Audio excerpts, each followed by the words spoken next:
we say like we have a right. I have a right to shop in safety, but that's been denied to me. I have the right to travel with safety, but that's been denied to me. I have a right to be safe in my own home, but that's been denied to me. I have the right to live my life without suddenly having to defend my right to exist on as I have peacefully in some place or in some attitude my entire life or for years at a time. But that's not enough for people because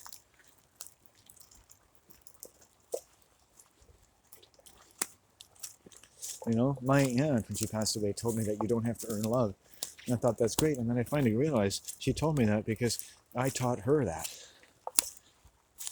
Her whole life, she had been an economic personality. Even her sexual orientation was of an economic nature, right?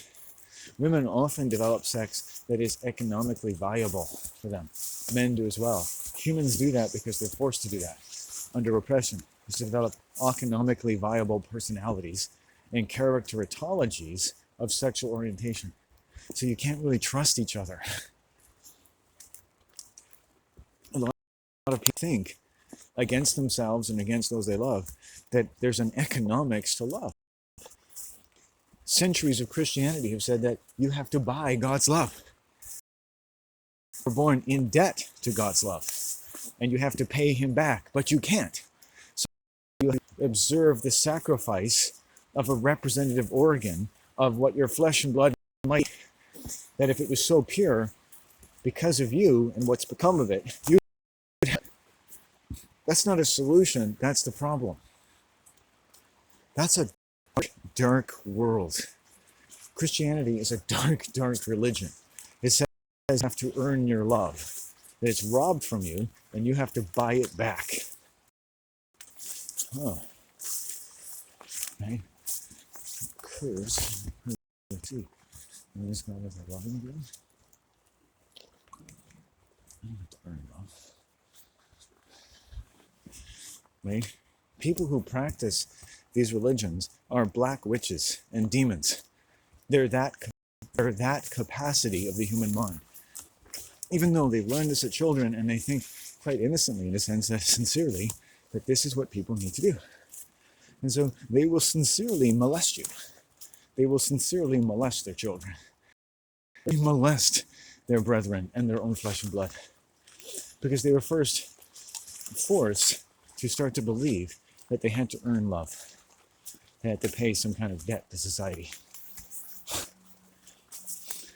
That's what economics is about, right? Paying your debt to society. Born in debt. And then you watch TV shows acted in by people who have no debt. And spend their debt-free life cursing you for what you is entertainment purposes.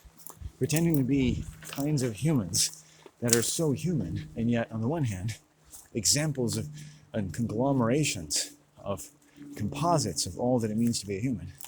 Funny, horrific, dramatic, informative, educational, titillating, climactic, fearful, cathartic, and yet they are nothing like what a human. They don't even know what it means to be a human. People who rule the world are as inhuman as it gets. They're just really beautiful, ugly people. Right? The world is ruled by really beautiful, ugly people who know nothing about what it means to be human. That's their punishment. Right? But they mete it out to the populations of the world as though it's their sacred calling to teach us how to be human. Their economic systems don't think you are human. Immanuel Kant said that you could but aspire to be a human. But they're the ones who are inhuman. And they make you inhuman. Trying to be human. Right? But you're born human.